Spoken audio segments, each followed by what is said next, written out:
हम ये बताने वाले हैं कि अगर हम मुरीद हो जाते हैं, जैसे सपोज अगर किसी पीर के हाथ पर हम बैत कर लेते हैं, किसी से बैत हो जाते हैं, किसी के मुरीद हो जाते हैं, तो फिर मुरीद के क्या क्या कर्तव्य बनते हैं, मुरीद के लिए क्या क्या मतलब हिदायतें हैं कि इन चीज़ों का मुरीद को ख्याल रखना होता है अगर हम किसी से बेअत करते हैं।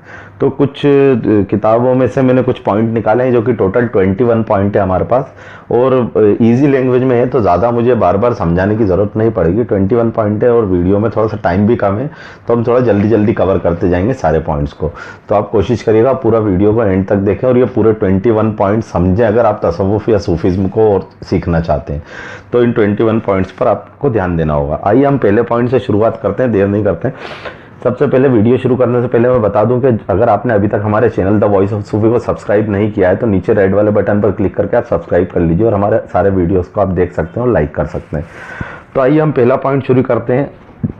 यहाँ पर जो हेडलाइन रहेगी, इस वीडियो की हेडलाइन रहेगी मुरीद के लिए कुछ खास हिदायतें, कि अगर आप किसी पीर से मुरीद हो रहे हो तो आपको इन चीज़ों का भी ध्यान रखना है। मुरीद होने के बाद सिर्फ मुरीद हो जाना ही है जो है एंड नहीं होता। तो आइए पहला पॉइंट हमारा बनता है, बिना पीर की रहबरी के खुदा को पाना नामुमकिन है। जिसका कोई पीर नहीं उसका पीर शैतान होता है, जो कि हमने आपको बताया था क्या मुरीद होना ज़रूरी है उसमें। तो ये पहला पॉइंट हमारा है कि बिना पीर की रहबरी के। तो अगर आप किसी पीर से बेअत हुए हैं तो सिर्फ इस चीज़ के लिए बेअत ना हो कि आप कोई फ़ायदा या नुकसान उसमें देखें, रहबरी भी आपकी ज़रूरी है कि हाँ आप पीर से चीज़ों को सीखना स्टार्ट करें। जैसे आप बेअत हुए हैं तुरंत आप जो है चीज़ों को सीखना स्टार्ट करें, तभी आप तसव्वुफ में आगे बढ़ पाएंगे। अगला आता है, इंसान दो बार पैदा होता है, एक बार माँ के पेट से और दूसरी बार पीर की रहबरी से। खुद परस्ती, नफ्स परस्ती, शैतान परस्ती के अंधेरे से निकलकर खुदा परस्ती की रोशनी हासिल कर लेता है। इससे दूसरा जन्म के बाद ही इंसान सही मायनों में इंसान बनता है। तो यहाँ पर भी कहने का मतलब सीधा सीधा यही है, स्टेटमेंट इतना ज़्यादा मुश्किल नहीं था। यही है कि इंसान जो है दो बार पैदा होता है, एक बार तो वो अपनी माँ के पेट से पैदा होता है, दूसरी बार जब वो किसी से मुरीद होता है, किसी के हाथ पर, किसी पीरो मुर्शिद, किसी वली के हाथ पर बेअत करता है, तब वो दूसरी बार पैदा होता है और वो तब सही माने में इंसान बनता है। इसके पहले वो जो है सिर्फ अपनी ज़िंदगी जी रहा होता है। ये दूसरा पॉइंट हमारा हो गया। तीसरे पर हम आते हैं, मुरीद पीर की किसी बात पर एतराज़ करे और बद अकीदा हो जाए तो बेट टूट जाती है। अगर आपके पीरो मुर्शिद हैं और आप अगर उनकी किसी बात से एतराज़ कर रहे हो या फिर बद अकीदा हो जाते हो, किसी भी बात में ऑब्जेक्शन उठा लेते हो, तो फिर एक तरीके से बेत जो है वो टूट जाती है। तौबा करके पीर से माफ़ी मांगकर फिर से बेत की जा सकती है, फिर से मुरीद हुआ जा सकता है। इसमें ये कंडीशन है। आइए अगले पॉइंट पर हम डायरेक्ट आते हैं। जो आदमी अपने पीर और पीर भाइयों की मोहब्बत से दूर होता जाए तो समझिए कि उसे खुदा के दरवाजे से धुतकारा जा रहा है। जो आदमी अपने पीर और अपने पीर भाइयों की मोहब्बत से दूर होता जाए, अगर वो बेअत तो हुआ है लेकिन उसके दिल में अपने पीर भाइयों के लिए, अपने पीर के लिए मोहब्बत नहीं है, सिर्फ अपना मुफाद और अपना फ़ायदा देख रहा है, तो फिर वो एक तरीके से ये कहा जा सकता है कि वो खुदा के दरवाजे से उसे धुतकारा जा रहा है, उसे भगाया जा रहा है खुदा के दरवाजे से। अगले पॉइंट पर आते हैं जल्दी से हम लोग। मुरीद अपने पीर की हज़ारों बरस तक खिदमत करे, उसकी खिदमत में लाखों रुपए खर्च करे, लेकिन फिर भी दिल में ये ख्याल ना लाए कि मैंने पीर का हक अदा कर दिया है। पीर की खिदमत का मौका पीर के ही करम से हासिल होता है, इसलिए सच्चे दिल से खिदमत करते रहें और जुड़े रहें। ये बहुत अहम पॉइंट है, इसको थोड़ा सा समझना होगा कि अगर कोई मुरीद जो है अपने पीर की खिदमत करता है, अपने पीर की खिदमत के लिए अपना मालो दौलत खर्च करता है, बहुत सारी अलग अलग तरीक़ों से खिदमत करता है, तो वो अपने दिल में ज़रा सा भी ये ना लाए कि उसने अपने पीर का हक अदा कर दिया। ये जो भी उसने मालो दौलत खर्च किया है या जो भी खिदमत की है वो अपने पीर के करम से ही की है। इस चीज़ को दिमाग में रख कर चले, ये गुमान ना रखे कि उसने अपने पीर के लिए जो है उनका हक अदा किया है या फिर अपने पीर के लिए बहुत कुछ किया है। अगले पॉइंट पर हम आते हैं। एक बुजुर्ग फरमाते हैं कि बिना किसी ज़ाहिरी वजह से पीर अपने मुरीद पर सख्ती करे तो मुरीद को चाहिए कि सब्र से काम ले। इसी में आगे लिखा हुआ है, और समझे कि इसी में उसकी भलाई है। जिसने पीर से मुंह फेर लिया तो समझो उसने खुदा से मुंह फेर लिया।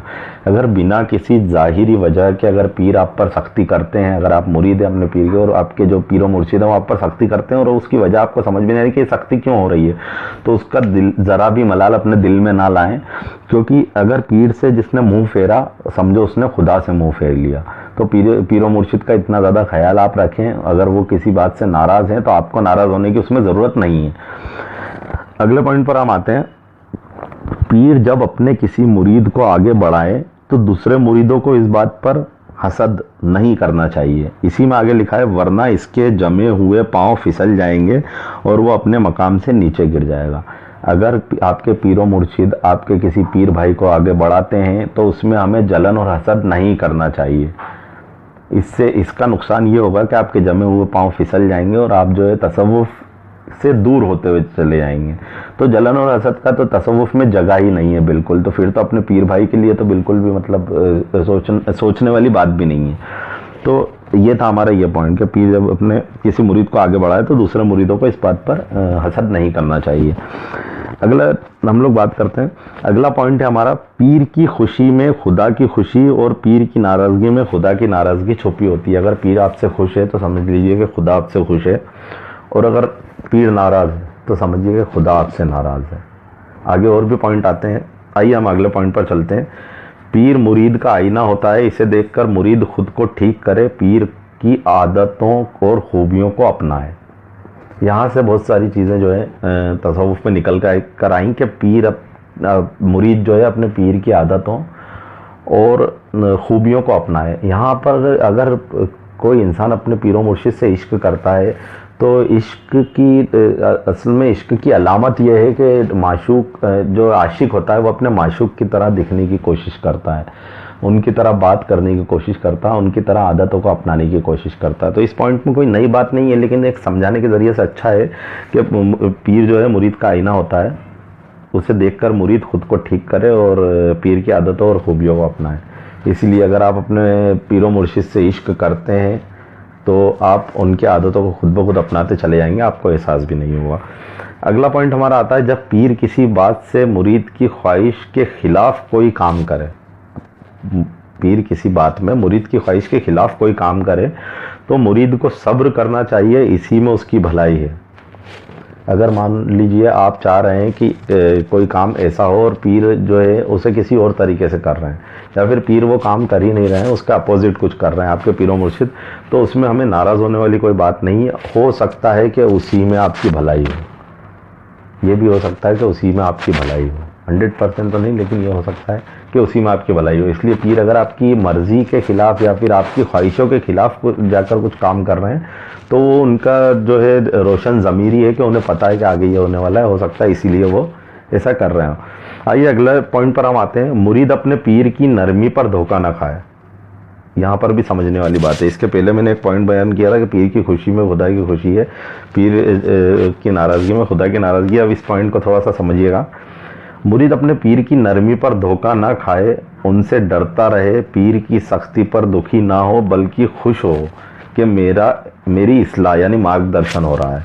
पीर की नरमी पर धोखा ना खाएं। अगर पीर आपसे जो है नरमी से बात कर रहे हैं, पीर आप पर गुस्सा नहीं कर रहे हैं, तो इससे धोखा ना खाएं। मतलब जिसे हम कहते हैं ना हमारी लैंग्वेज में कि किसी तरीके का कोई मुगालता ना पालें।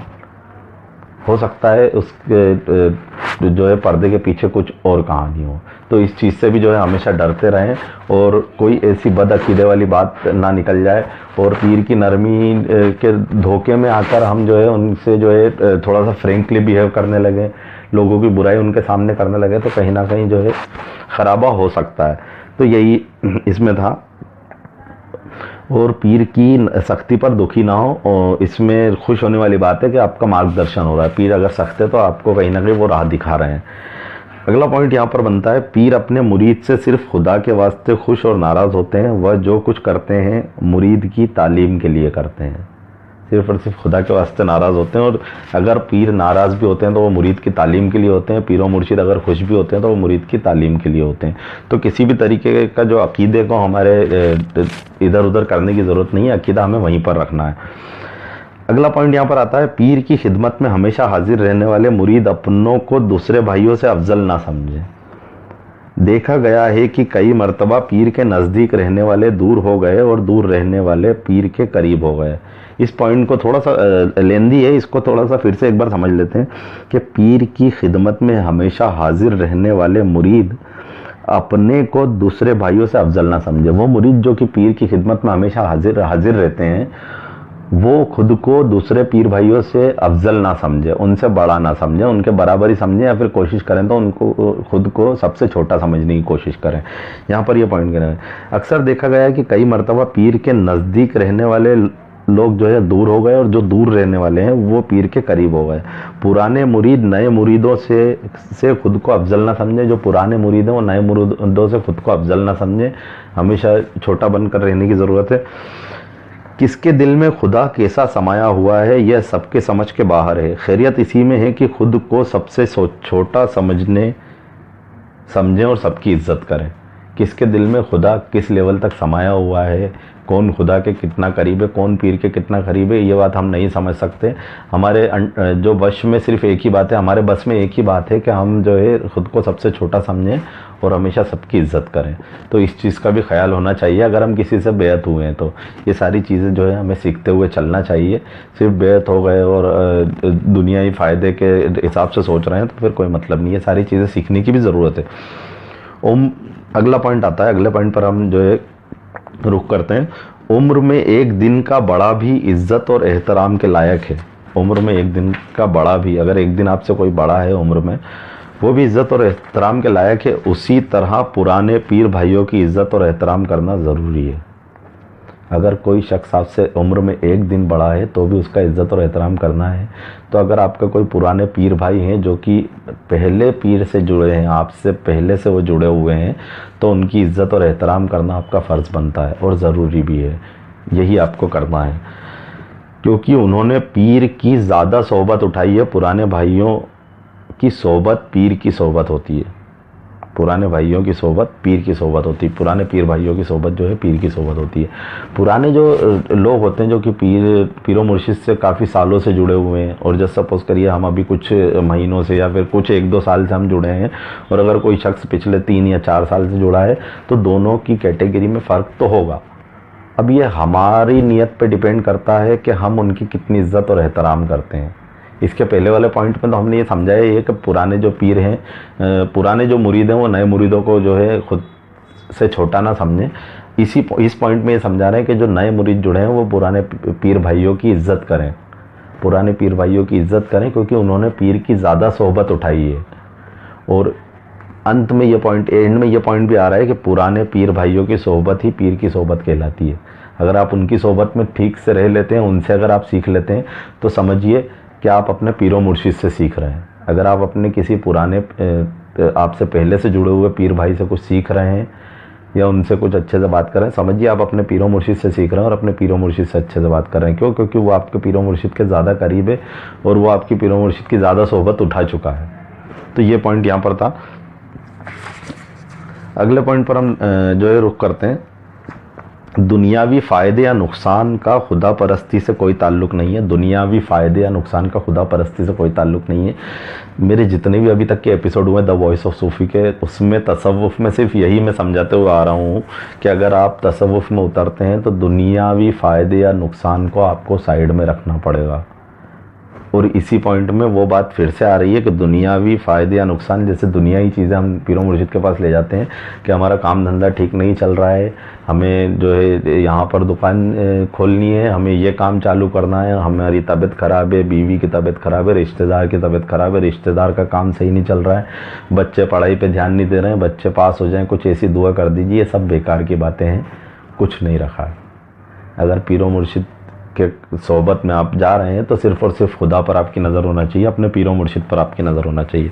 आइए इस पॉइंट को कंप्लीट कर लेते हैं। जो लोग दुनिया या उक़बा के फ़ायदे, उक़बा की भी यहाँ पर बात हुई है, जो लोग दुनिया या उक़बा के में फ़ायदे के लिए खुदा की इबादत करते हैं वे खुदा परस्त नहीं है बल्कि मतलब परस्त हैं। अगर आप अपने फ़ायदे के लिए अपने पीरो मुर्शिद के पास जा रहे हैं तो आप खुदा परस्त या पीर परस्त नहीं है, आप मतलब परस्त हैं।